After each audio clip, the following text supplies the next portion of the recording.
is in full swing. Commuters and shoppers stream through King's Cross, the city's busiest underground station. Suddenly, a deadly wall of flame roars through the packed station. It kills 31 people. The world's oldest subway system suffers the deadliest fire in its history. Now, using advanced computer simulations, we reveal exactly what caused the tragedy. Disasters don't just happen. They're triggered by a chain of critical events. Unravel the clues and count down those final seconds from disaster.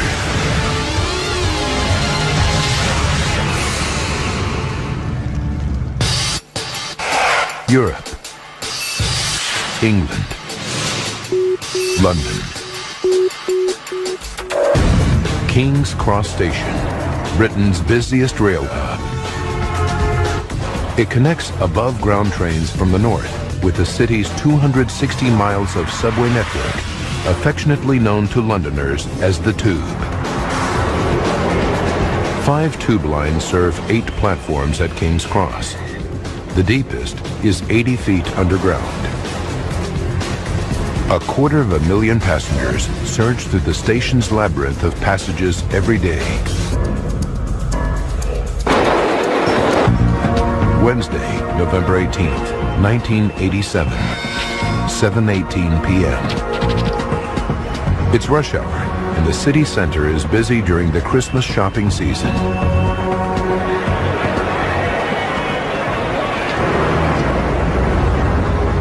For one man, the buzz and bustle of London is a new experience. Damon Brodie left his home in Scotland just 5 days ago to start a new computer programming job and a new life in the big city. I always wanted to live in London. I mean, for somebody at 20 years old, it was a dream come true. Brodie is eager to soak up London's sights. Tonight, he's off to see the famous Christmas lights on Regent Street, a trip that will take him on the Tube. But Londoners know that Christmas in the capital isn't all peace and goodwill.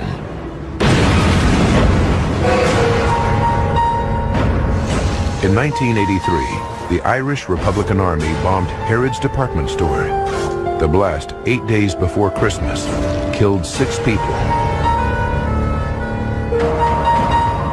Now, intelligence experts fear that the IRA may once again target London. But nobody knows where the terrorists might strike.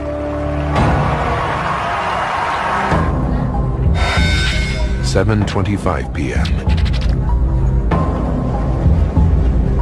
At King's Cross, 80 feet underground, passengers stream off tube trains and onto escalators, taking them to the ticket hall and the streets of London.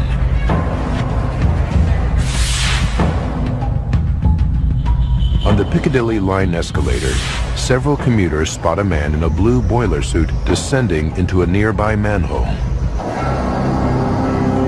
Workmen are a familiar sight on the wooden escalators of the dilapidated tube system. 2 minutes later, electronics engineer Philip Squire joins the escalator going up. He heads toward the street, obeying tube etiquette by standing on the right. As I was standing there, I was just looking around as you do, and I happened to look down.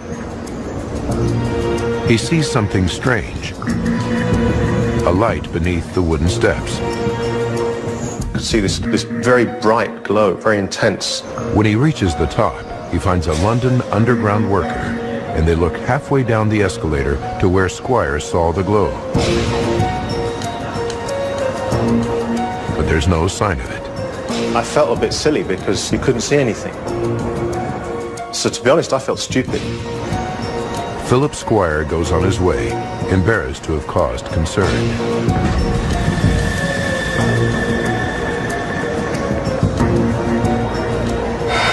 "7:30 p.m.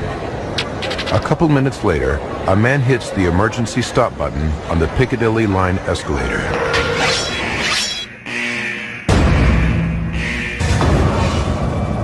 A British transport policeman on routine patrol investigates. He sees a small flame on one of the wooden steps. It's not a huge surprise. Fires are a fact of life on the aging infrastructure of the tube. There have been over 400 in the previous 3 decades. The policeman heads back to the ticket hall to call the London Fire Department on his radio.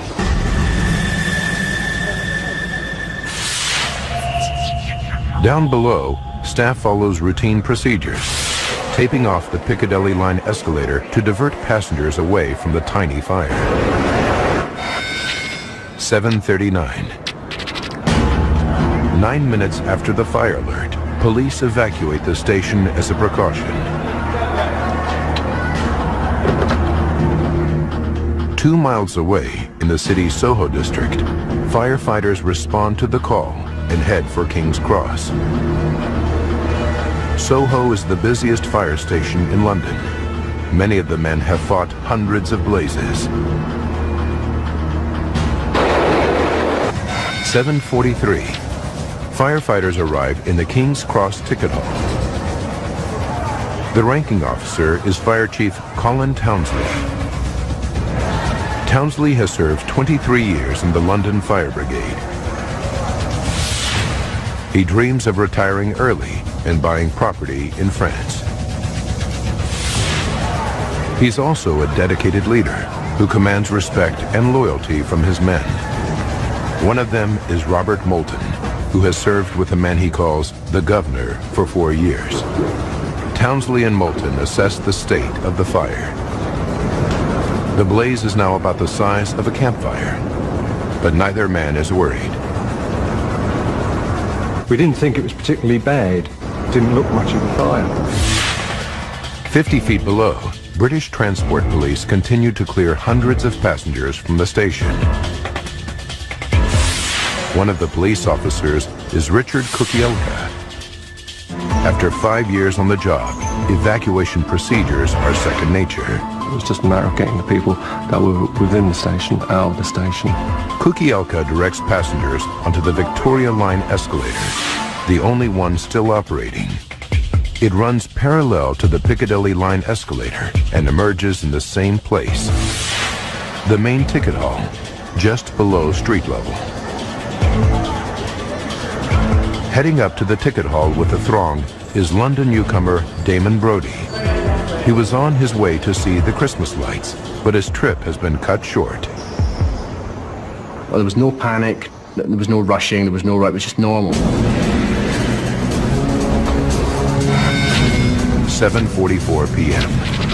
The fire has been burning on the wooden steps for almost 15 minutes, and the flames are now about 5 feet high.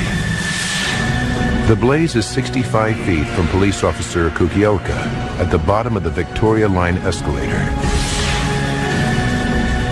Fire Chief Colin Townsley is in the ticket hall. Sightseer Damon Brodie is traveling up the adjacent Victoria Line escalator.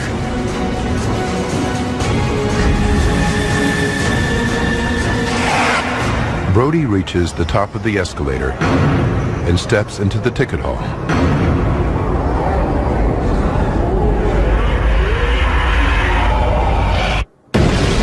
Moments later, a huge fire erupts. It was like an explosion happening in slow motion. Damon Brodie takes a full hit. The flame ignites his legs and lower body. My life sort of ended at that point.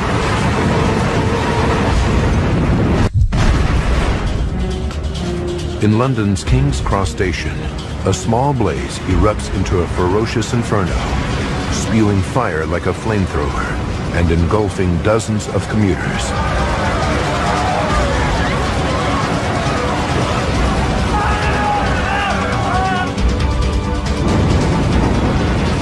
One of them is sightseer Damon Brodie. I knew that particularly the back of me was on fire quite badly and around my legs area. Thick black smoke pours out of the station exits into the street above. Firefighter Robert Moulton gets a hose ready to deal with what was, just minutes before, a tiny escalator fire. There was a terrific roar. I heard this horrible scream that seemed to go on for ages. The ticket hall was just full of people. Among them, his boss, Fire Chief Colin Townsley. News crews capture this scene as Moulton and his fellow firefighters grab oxygen sets and descend into the burning ticket hall to search for survivors. Our only thought was just to try and fight our way down there, get to the fire and see if we can drag anyone out. Caught in the inferno, Damon Brody rolls over and over, trying to put out the flames. Eventually, he succeeds. He's badly burned, and now he faces a new danger, dense, choking smoke. It was absolutely red hot, and I could feel it burning my throat and lungs.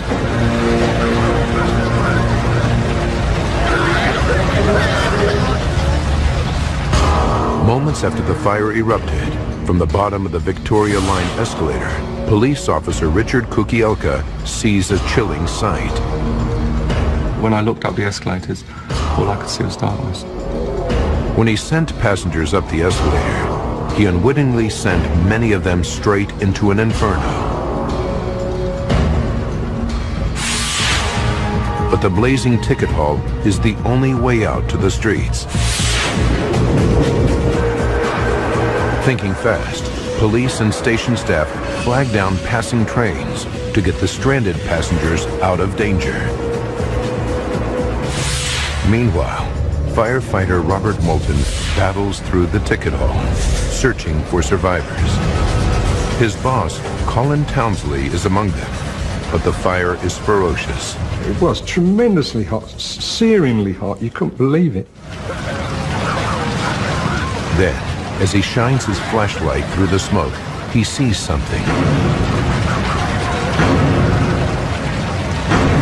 A white helmet.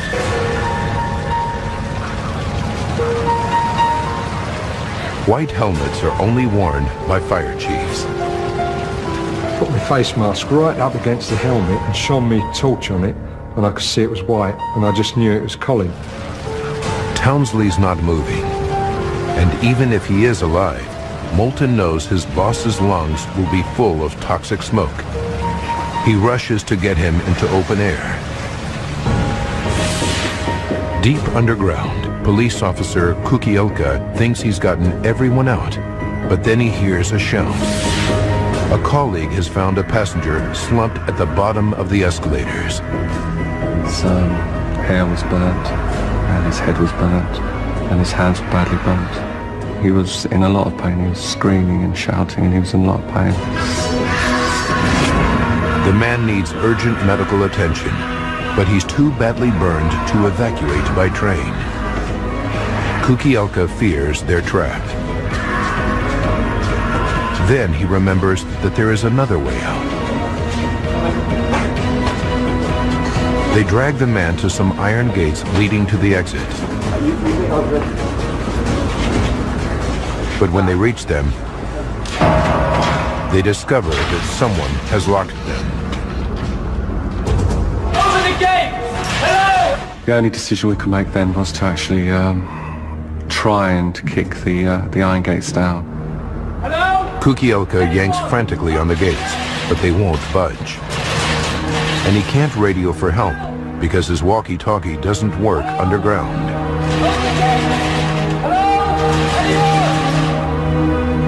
Fumes from the raging fire above are starting to spread throughout the station. Our eyes were hurting and our chests were hurting and we couldn't breathe properly. Up in the blazing ticket hall, Moulton is dragging Chief Townsley out of the inferno. And just yards away, sightseer Damon Brody is fighting for his life. His lungs are screaming, and all he wants to do is sleep. I thought, no, I'll just go to sleep now, and hopefully when I wake up, everything will be over. Dozens of people in the blazing ticket hall are succumbing to deadly toxic fumes. And in the streets above, news crews capture this chilling scene. Firefighters staggering out, beaten back by the intense heat and flames. Any hope of saving the people trapped just 15 feet below is quickly disappearing.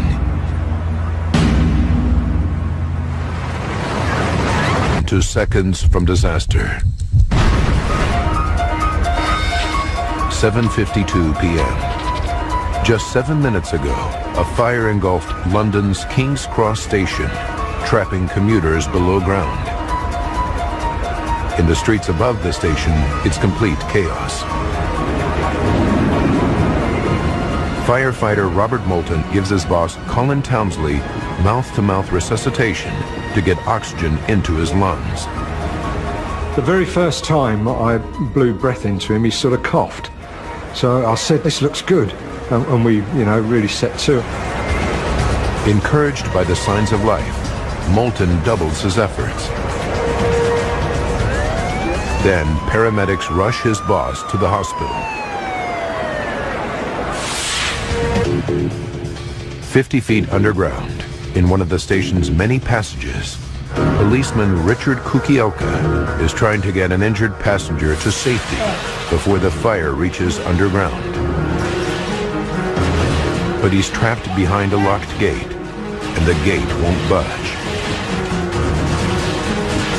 Then, a maintenance man appears on the other side, who has no clue that an inferno is raging above. But now he proves a lifesaver. He has a key to the exit. 32 minutes after the fire erupts, Kukielka rushes the wounded man out of the station to safety.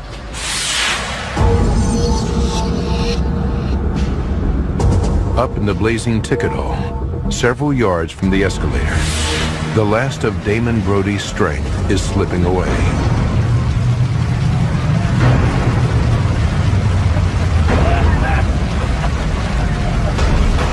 Then, the 20-year-old is gripped by a sense of injustice. I don't think this is right. I don't mind dying again in a week. I don't mind it happening in any other way, but I just don't want it to be here and now.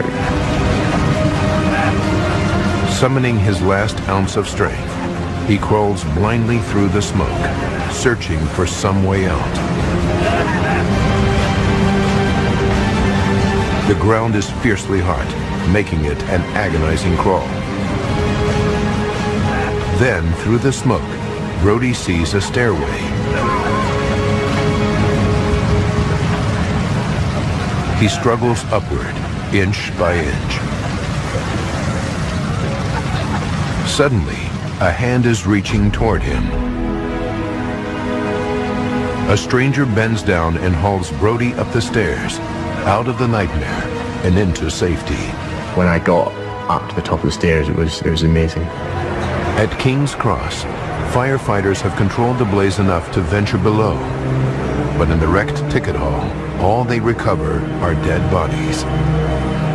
Then, Robert Moulton and his fellow firefighters hear more terrible news.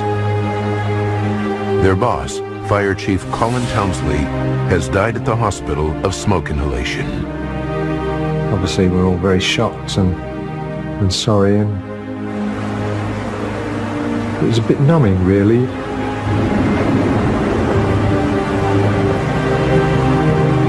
At 1:46 the next morning, the fire is finally contained.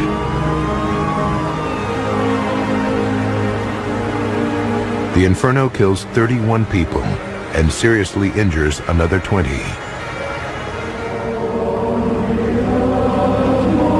The tragedy horrifies the nation.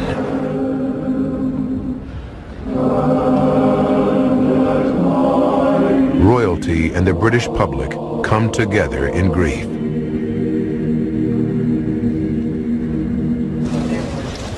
British Prime Minister Margaret Thatcher visits the site and is shocked by the devastation. But the causes of the disaster are a complete mystery. More than 2 million people use London's tube system every day. If the Prime Minister shuts it down, London would grind to a halt. Thatcher sets up an inquiry to find answers. What triggered the blaze? And what transformed a minor fire into a deadly inferno in seconds?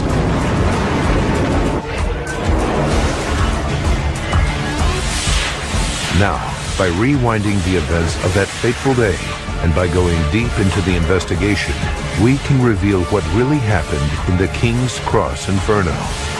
Advanced computer simulation will take us where no camera can, into the heart of the disaster zone.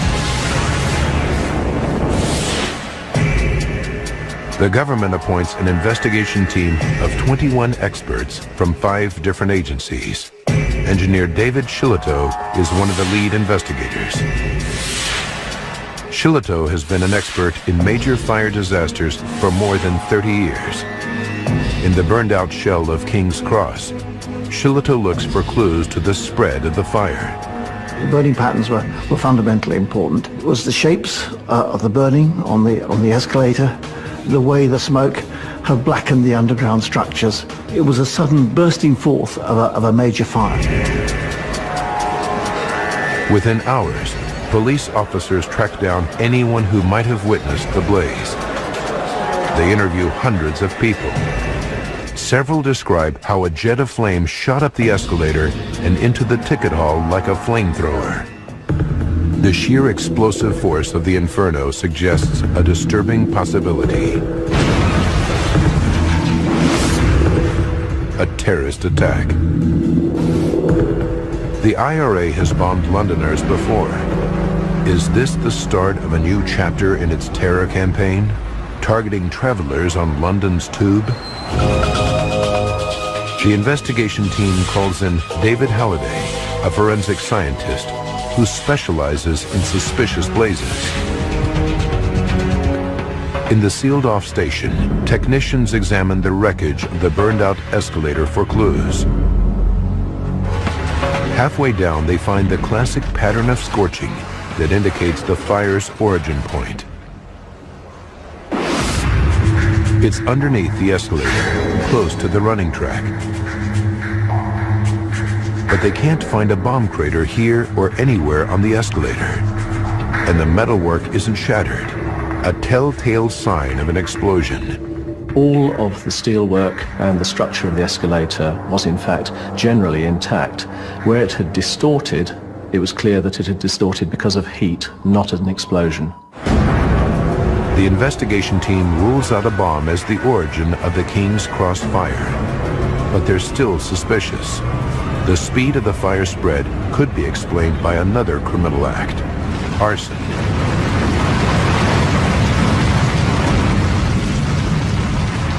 A man in a blue boiler suit was spotted by 3 eyewitnesses. Could he be an arsonist, a former tube worker with a grudge? Now, Halliday is on the hunt for traces of an accelerant like gasoline, the calling card of an arsonist. They examine the area around the fire's origin point, but there's no hint of the odor that an accelerant invariably leaves. And Halliday can see that the fire started in an inaccessible spot. It would be quite difficult to apply a flame while the escalator wheels were moving past the trackway. The man in the blue boiler suit remains an unsolved mystery. It's clearly a case of mistaken identity. 2 days after the blaze, the investigation team declares the arson theory a dead end. Investigators still don't know what caused the fire, but today they did rule out the possibility of arson. What no one can fully understand yet is the speed with which a small fire turned into an intense fireball. If this was an accidental fire, it's even harder to explain how it suddenly turned into a freakish jet of flame.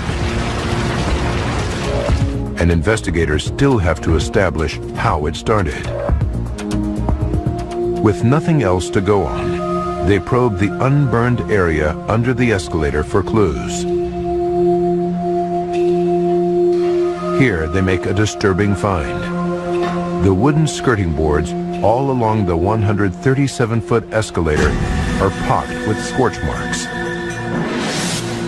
And not just one or two, 18 of them. I concluded there were actually evidence of old fires on the escalator.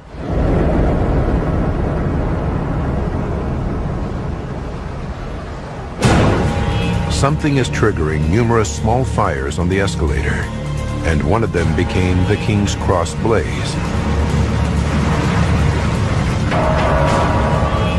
There are dozens of wooden escalators on London's tube system.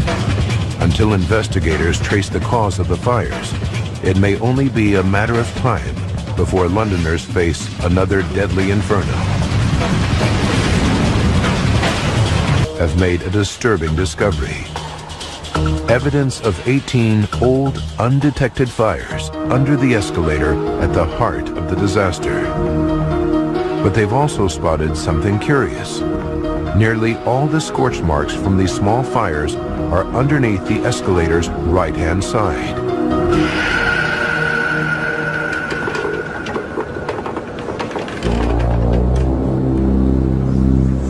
The rule of etiquette on the tube is that passengers walk up the left-hand side of the escalators and stand on the right. One thing that's easier to do while standing is lighting a cigarette. Could smokers' discarded matches be starting accidental fires under the escalator? Smoking's been banned on the tube for more than 2 years.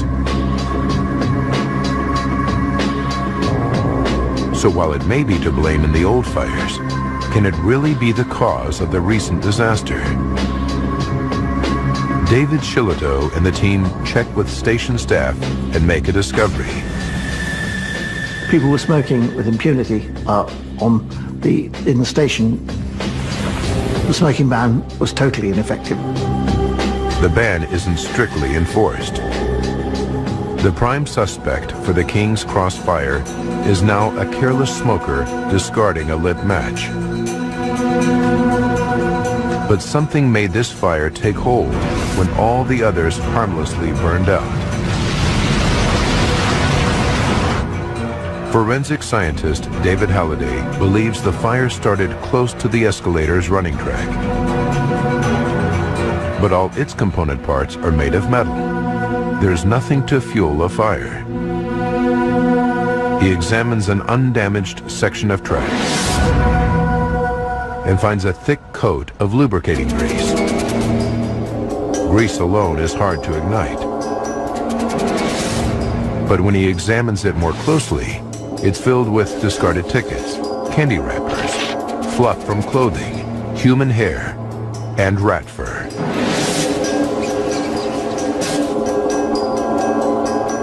It's clear that the running tracks haven't been properly cleaned since they were built at the start of World War II.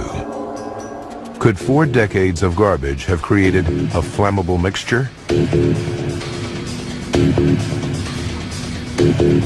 Back in the police forensic lab, Halliday tests the grease and garbage mix. He applies a naked flame to replicate the effect of a burning match.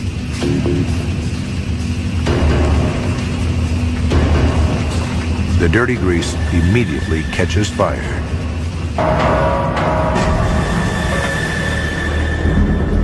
It seems that wooden escalators throughout London's tube network are at serious risk of catching fire. But igniting the dirty grease in a lab doesn't prove that a dropped match could start a fire in the real world. The only way to find out for sure is for David Shillito and the investigation team to recreate the chain of events at King's Cross Station. 51 days after the disaster, at 2 in the morning, the team gathers in the gutted Piccadilly line escalator. This is actual footage of their experiment. London firefighters are on hand to contain any blaze. Then, on its undamaged lower half, one of the team drops a lighted match through the half-inch gap between step and sidewall. 3, 2, 1, now. Investigators wait with bated breath. Will the flame ignite the dirt-filled grease? Cut from black. Incredibly, the very first match dropped ignites the grease and debris mix. The first time we dropped a match, it actually started a fire. The very first match. Travelling up the block on the track. After only a couple of minutes, investigators can see the tiny glow through the gaps between the steps. About a metre of flame. In just under 7 minutes, flames start to lick up through the wooden steps. It's coming through on the steps. It's now starting to come through on the steps. Do you want to stop this now? No, not yet. The experiment is working. But Shillito and the team face a dangerous dilemma. They need to see how the fire behaves, but there's a risk the fire might suddenly roar out of control, just like it did in the disaster. Are you getting unhappy about this yet? After losing a colleague to the disaster, the firefighters are all too aware of the risks. We're getting close to the time when we should withdraw.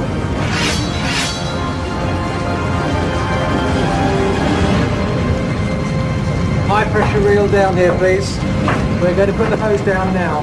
The fire grew, and it continued to grow, until, of course, the fire brigade told us to put it out. Investigators are now convinced that the King's Cross fire was started by a discarded match that ignited dirt-clogged grease.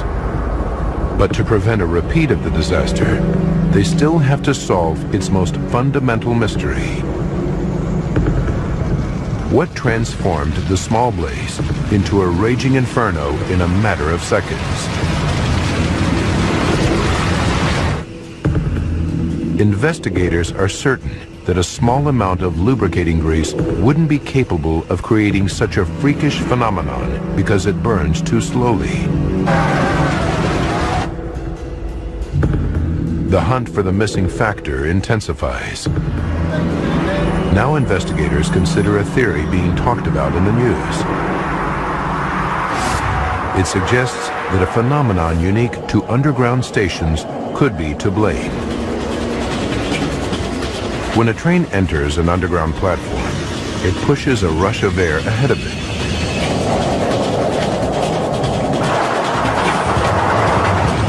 It's called the piston effect, and it helps keep the tube system ventilated. Did a high-speed rush of air act like a set of giant bellows on the fire, triggering the flamethrower effect described by witnesses?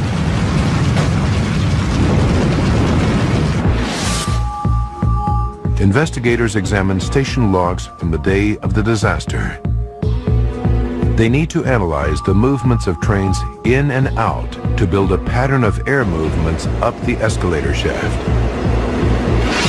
In the 10 minutes before the inferno, trains departing underground platforms would have pulled fresh air down the escalator shaft, which wouldn't have had any major effect on the fire.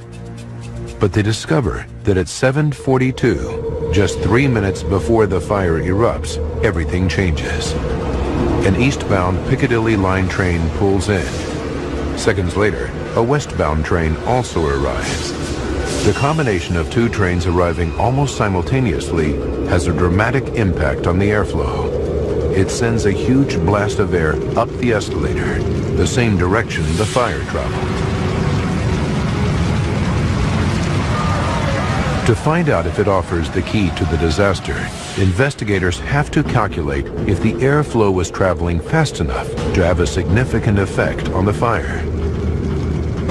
They measure the airflow produced by tube trains and calculate that two trains arriving one after the other would make the airflow up the escalator travel at 11 feet per second. That's only 7.3 miles per hour, nowhere near fast enough to trigger the jet of flame. A month of investigating, and David Shillito and his team still can't explain how a small escalator fire mutated into a rampaging killer. They've ruled out terrorism, arson, and the effects of airflow. An exhaustive search of the escalator shaft reveals nothing that might have acted as a superfuel on the blaze. The investigators are in desperate need of help.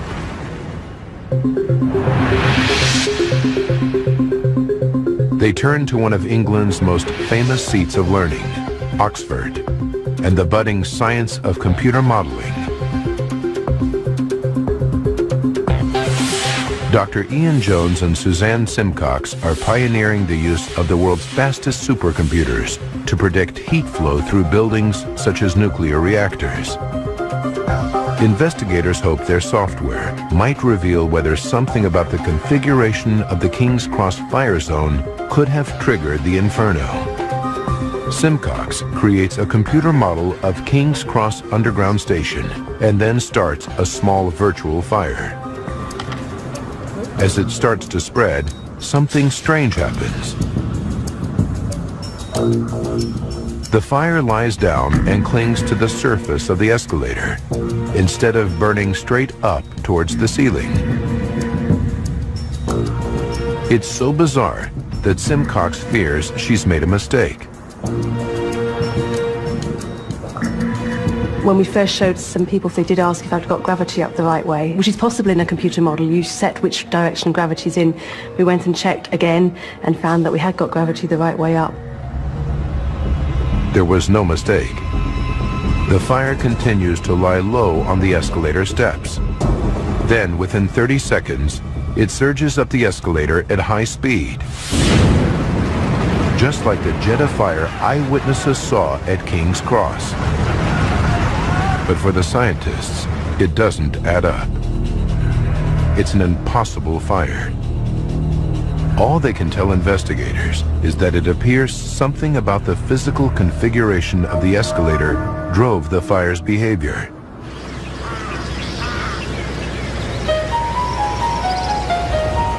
There's only one way to prove what it was. They have to recreate the King's Cross fire for real. July 1988, 9 months after the disaster. 180 miles north of London, in the Derbyshire countryside, David Shillito and the team began an ambitious experiment. In a field rented from a local farmer, they build a model of the Piccadilly line escalator and ticket hall using all the same materials. 2, 1, go. Then, a technician sets the escalator on fire in the exact same spot. The investigation team and computer scientists watch for the chance to finally discover what caused the King's Cross fire.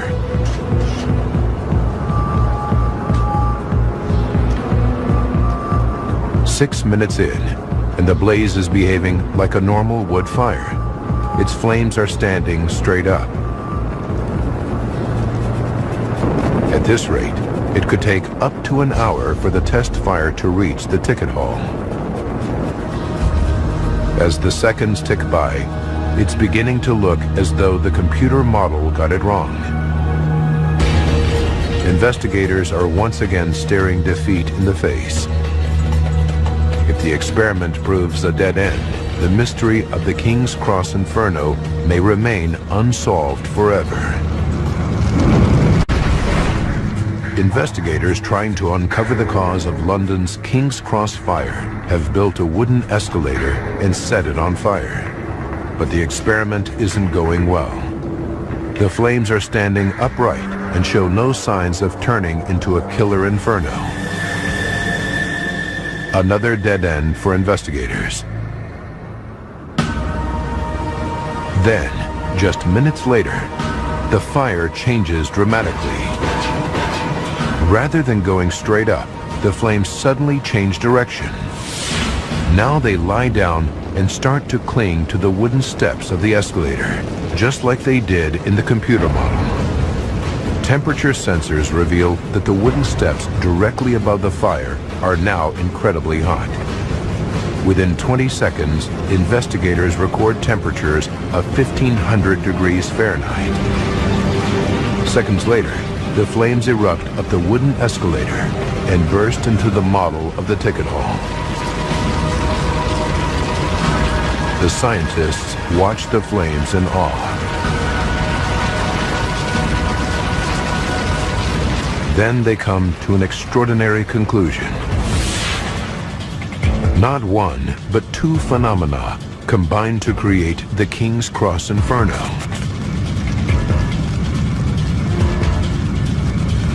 The 30-degree incline of the escalator makes the flames lie down on the steps.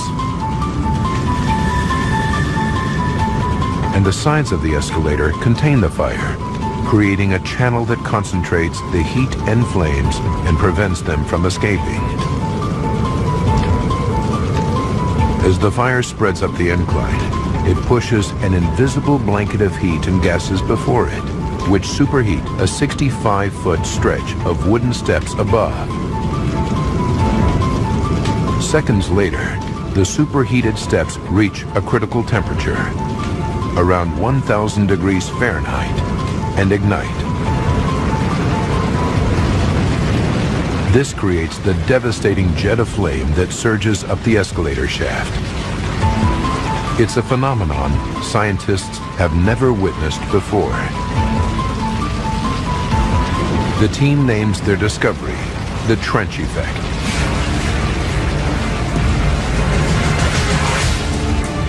It's the final piece of the puzzle. Investigators now know the exact chain of events that triggered the King's Cross fire.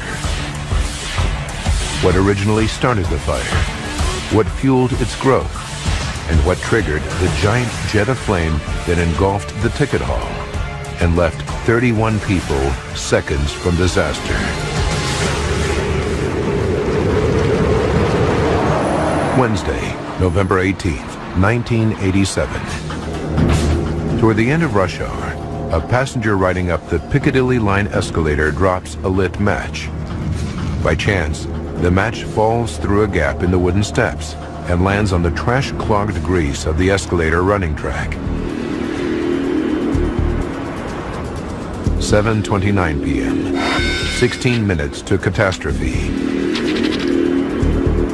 As the fire takes hold beneath the escalator, commuter Philip Squire sees the glow.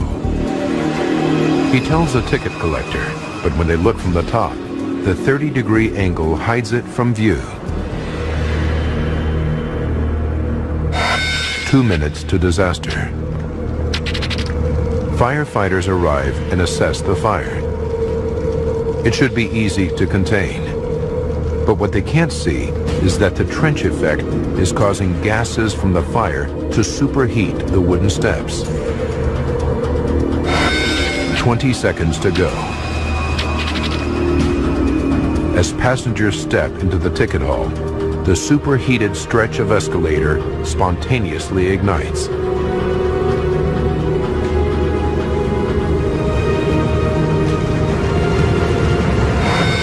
Disaster strikes.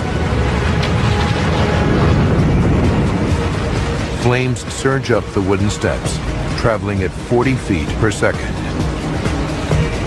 A jet of fire erupts into the ticket hall with a heat output of 25 megawatts, as much energy as a jumbo jet uses during takeoff.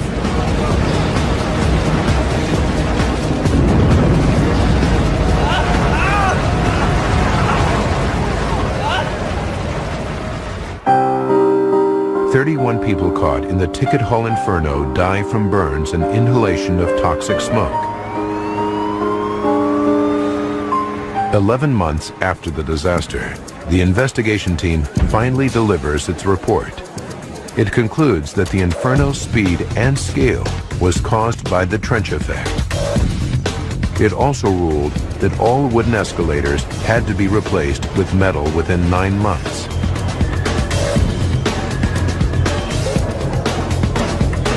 London Underground started rigorously enforcing the smoking ban after the fire. It also trained its staff in the safest and quickest escape routes.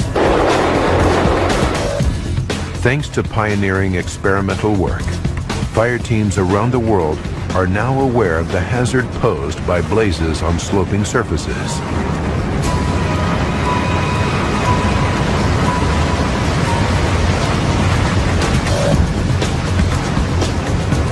Their newfound knowledge will help save lives if such an inferno ever erupts again.